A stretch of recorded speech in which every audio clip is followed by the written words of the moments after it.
Suivante. Donc des questions qui vont être apportées par David Juquin, vice-président en charge des finances.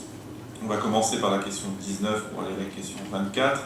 La première question porte sur des avances sur subventions et décisions modificatives au budget général pour deux associations.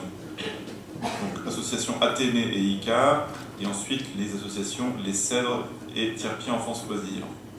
On procédera comme pour les aides économiques avec un vote pour chacune des propositions. Donc David, c'est à toi. Merci Monsieur le Président. Je vais me permettre de vous donner une information, comme j'ai la parole. On aura une réunion CLECT d'installation le 27 avril prochain à 18h. Vous allez recevoir des convocations, mais je profite de vous donner cette information-là. Ça sera le jeudi 27 avril à 18h.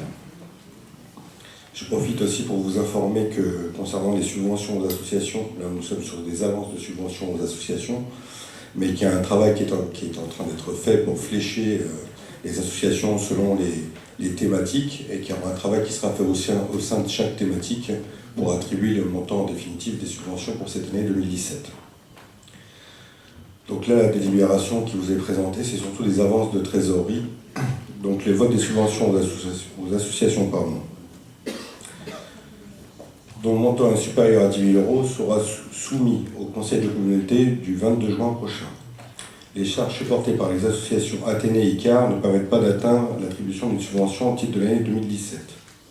L'association Athénée assure la gestion de l'éco-cyclerie de Bresset et elle propose de réemployer du mobilier mis au rebut. Elle a également un rôle social dans la mesure où elle emploie des personnes en situation de précarité.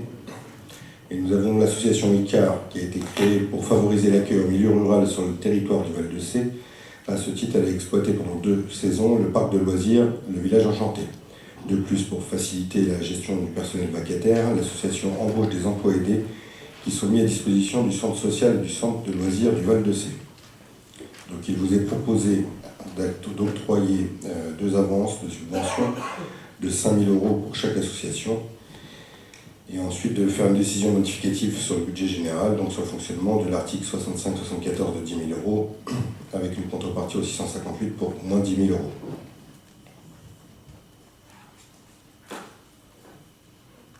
Très bien. Donc y a-t-il, donc on apprend aussi que la commission ressources qui s'est réunie le 11 avril a mis un avis favorable.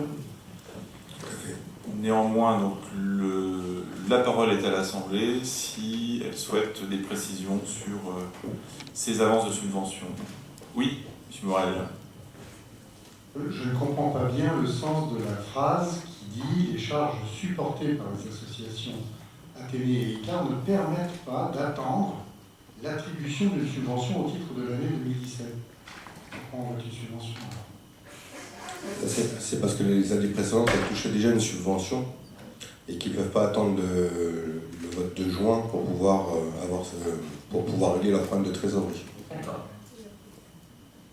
parce qu'il y a du personnel qui doit forcément être payé. Pour éviter que l'association se trouve dans une situation comptable délicate. D'autres questions ? Personne ne souhaite avoir d'autres informations. Loïc. Ces associations, elles font quoi?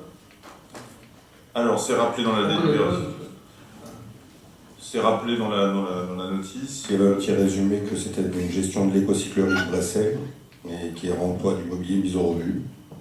Et vous avez aussi une partie de mise à disposition de personnel pour le temps de table, je crois, si je ne dis pas de bêtises. Ça vous est mis dans la délibération. Après, si vous avez plus de détails sur l'association, je pense que M. Trey pourra nous en donner.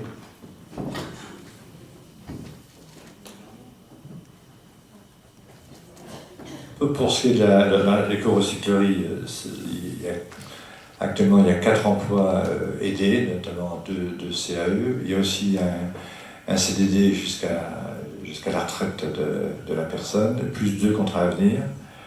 Pour ICAR, ce sont plutôt des CDD parce que ça permet de venir aider des associations, et notamment, comme c'est dit ici, ce sont des centres socioculturels, centres sociaux, plutôt centres de loisirs et autres, pour faire des remplacements, pour faire un certain nombre de choses, parce que quand il y a un remplacement, c'est pas toujours facile, et ça facilite les choses au niveau de l'association. Mais alors, C'est vrai aussi qu'on a beaucoup apprécié lorsqu'on a racheté le site de Bellefontaine, parce qu'il y avait une difficulté pour gérer ça. Joël Lefranc connaît bien ça, et on a sauvé Bellefontaine grâce à Icare. Hein? Oui, Christophe Cosset. Est-ce qu'on aura les comptes financiers de 2016 avant de voter la subvention de chaque association? C'est obligatoire, enfin c'est plus que souhaitable. Donc on donne une provision, donc on aura sûrement les comptes. Oui, ça sera étudié dans chaque commission thématique. Le principe est simple, c'est que pour attribuer une subvention à une association, il faut forcément le bilan annuel de l'association, en tout cas le bilan le plus récent, et il y a une vraie analyse des besoins réels de l'association pour lui attribuer la subvention en question. C'est d'ailleurs un des critères indispensables pour choisir ou non d'aider par l'aide d'une subvention.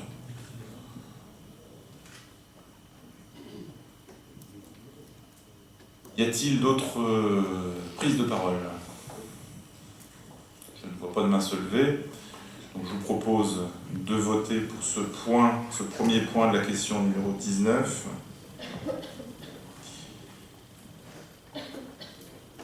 Attendons un petit peu. Vous pouvez voter.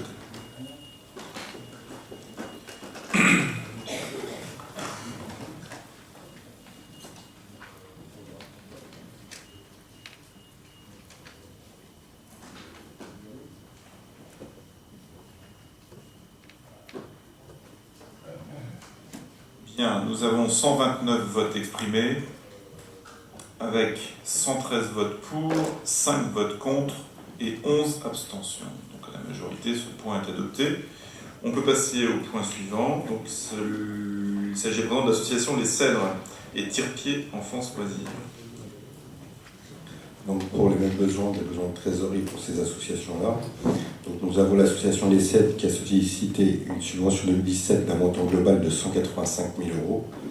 Le montant de leur subvention 2016 était déjà de 185 000 € pour l'accompagnement du centre social du Val-de-Sey pour la gestion de l'école de musique du Val-de-Sey. Le premier acompte était de 60 000 €, ce que nous avons déjà notifié au mois de février, je crois, de mémoire, et le second qu'elle sollicite s'élève à 50 000 €. Il est proposé de passer un avenant à la convention financière signée lors de la première avance pour intégrer ce second acompte. Et l'autre concerne l'association Tire-Pied Enfance Loisirs qui a sollicité une subvention 2017 d'un montant global de 75 000 € pour la gestion de l'ACM sur la commune de Tire-Pied. Le premier acompte était de 40 600 € et le second qu'elle sollicite s'élève à 15 000 €. Il est proposé également de passer un avenant à la convention financière signée lors de la première avance pour intégrer ce second acompte.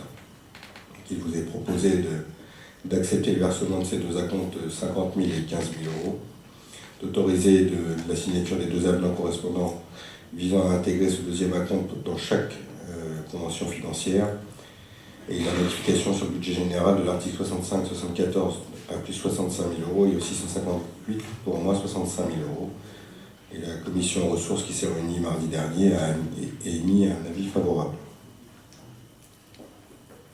Merci. Y a-t-il des questions? Christophe Ernaud.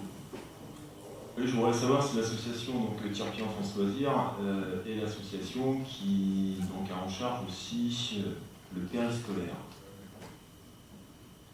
Donc si elle est en charge du périscolaire, donc ça veut dire que par le biais de ces subventions, nous finançons aussi cette compétence périscolaire. Et bon, j'ai bien compris qu'il fallait continuer dans ce sens, on ne peut pas arrêter ce service. Et par contre, la prochaine rentrée scolaire approche très vite, les élections approchent aussi, nous ne connaissons pas non plus l'évolution des temps des rythmes scolaires. Par contre, il va être, je dirais, temps de travailler sur l'intérêt communautaire, de le définir afin de savoir ce que l'on fait, puisqu'on ne peut pas continuer, d'une part, sur un territoire à travailler avec, je dirais, de l'argent de la communauté de communes, et d'autre part, léser les territoires qui ne travaillent pas avec cet argent. Jean-Pierre va vous redire les choses. Donc c'est un des éléments qui va travailler dans la prochaine commission sociale, en fait, et quand on va aborder toute la question enfance, ce sont des sujets qui vont être abordés sur le périscolaire et l'extrascolaire également, parce que pour les centres de loisirs, Il y en a qui sont purement communaux. Et il y en a d'autres qui sont communautaires en fonction des choix qui ont été faits historiquement. Alors il est clair qu'en ce qui concerne l'étape des temps d'activité périscolaire, on attend de savoir un peu l'après-élection et comment va se faire la rentrée. Et sachant que ça aussi va désorganiser pas mal de choses, parce que très souvent l'étape venait en fin d'après-midi et il y avait les transports scolaires derrière. Donc ça veut dire si c'est pas d'étape, ça sera des garderies. Enfin bon, le débat est complètement ouvert. Alors pour l'instant, on est en train de faire un état des lieux sur l'ensemble du territoire, qui est plus compliqué qu'on ne pensait. Et on va avoir sans doute un étudiant en master qui va nous permettre de nous aider dans la période qui arrive, là, à partir du mois de mai, pour retravailler ces questions-là, pour que fin juin, on puisse avoir un certain nombre d'éléments qui vont nous permettre de voir déjà les orientations sur lesquelles on peut travailler. Alors déjà, ce que l'on voit arriver, c'est que pour septembre, on va avoir du mal à être prêt. Alors, je vous le dis honnêtement, tel que je le vois arriver, parce qu'il y a trop de diversité, il y a trop de dispersion dans la façon, dans les pratiques, et il va falloir qu'on soit relativement prudent, parce que l'essentiel pour nous est quand même aujourd'hui d'assurer une continuité dans ce qui a été réalisé sur nos différentes collectivités. Alors je ne dis pas qu'il n'y a pas des évolutions, il faudra engager de sacrés conflits. Alors quand on va discuter de la CLECT, là on verra les charges qui sont supportées par des communes ou par des communautés et comment on rééquilibre tout ça. Je pense que là on aura un débat qui ne va pas être simple et qui va faire partie de ces choses qui historiquement nécessitent une harmonisation entre nous. Oui, c'est un vaste sujet, on connaissait la nature de ces débats à venir dont on se rapproche maintenant à grands pas dès l'année dernière. Mais, et qu'il y a déjà eu un travail d'analyse, d'audit qui a été réalisé maintenant, arrive l'heure des premiers choix, même si on ne résoudra pas tout avant la fin de l'année scolaire, c'est évident. D'où la nécessité du travail en commission avant le passage en CLECT pour d'éventuelles modifications. Et Christophe, c'est vrai que tu fais la remarque régulièrement, hein, tu fais bien de le faire parce que il est bon d'avoir tous, en tout cas moi, les communes qui sont concernées par l'étape, cette problématique en question, en tête. C'est très important aussi pour le contribuable. Bien sûr. Parce que nous avons deux poids, deux mesures sur le fait que nous rémunérons d'une part par la collectivité donc, qui est le PCI, et d'autre part pour d'autres par rapport aux communes. La CLECT ne répondra pas dans l'ensemble à ce problème parce que les communes qui avaient gardé la compétence ne se verront pas réattribuer une somme d'argent pour faire cette compétence. En revanche, les communes qui avaient déjà transféré auprès de l'EPCI cette compétence, au retour, si elles devaient le récupérer, se verraient réattribuer une attribution de compensation. Donc voilà, c'est assez difficile. Je pense qu'il faut vite travailler dessus parce qu'il faut quand même qu'on puisse régler ce problème. Aujourd'hui, il est plutôt financier, je dirais, parce que bien évidemment, on ne va pas tout remettre en cause, mais qu'on puisse apporter une réponse aux contribuables et aux élus qui posent cette question. On est bien d'accord. Alors il y a Jean-Luc Rochefort et puis ensuite Catherine. Question pour mieux comprendre. L'association Kirpi Enfance, ça veut dire quoi, ACM? Accueil collectif de mineurs. Pas bien pour une autre fois de ne pas mettre en acronyme sur les thèmes. C'est vrai. Moi, j'aurais voulu savoir si on avait l'information concernant l'association Les Cèdres et donc les 185 000 € de subvention. Quelle est la part qui est dédiée au centre social et quelle est la part qui est dédiée à la gestion de l'école de musique? Est-ce qu'on a la réponse? Ce qui est étudié en commission ressources, c'est juste l'avance de trésorerie. Le dossier sera étudié en commission, soit culturelle, soit service à la personne. 48 000 pour l'école de musique. Donc le reste, c'est pour le social. Merci. Bien.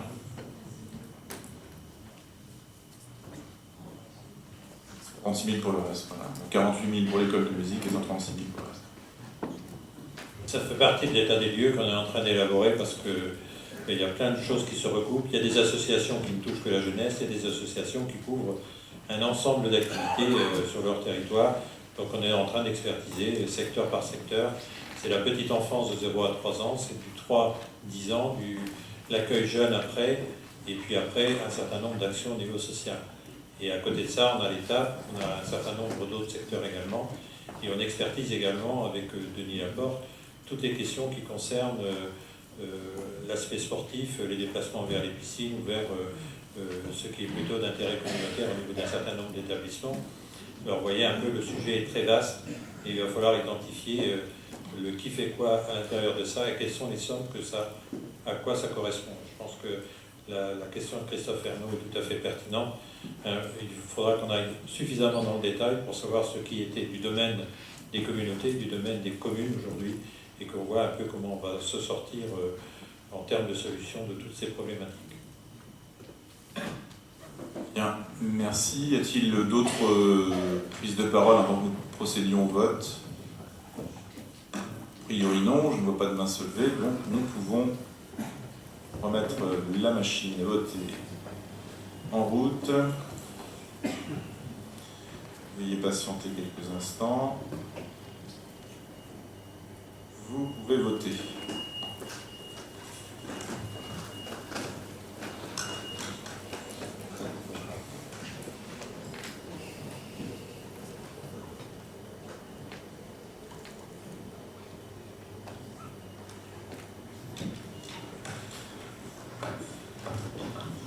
Bien, nous avons 129 votes exprimés, avec 96 votes pour, 15 votes contre et 18 abstentions. Je vous remercie.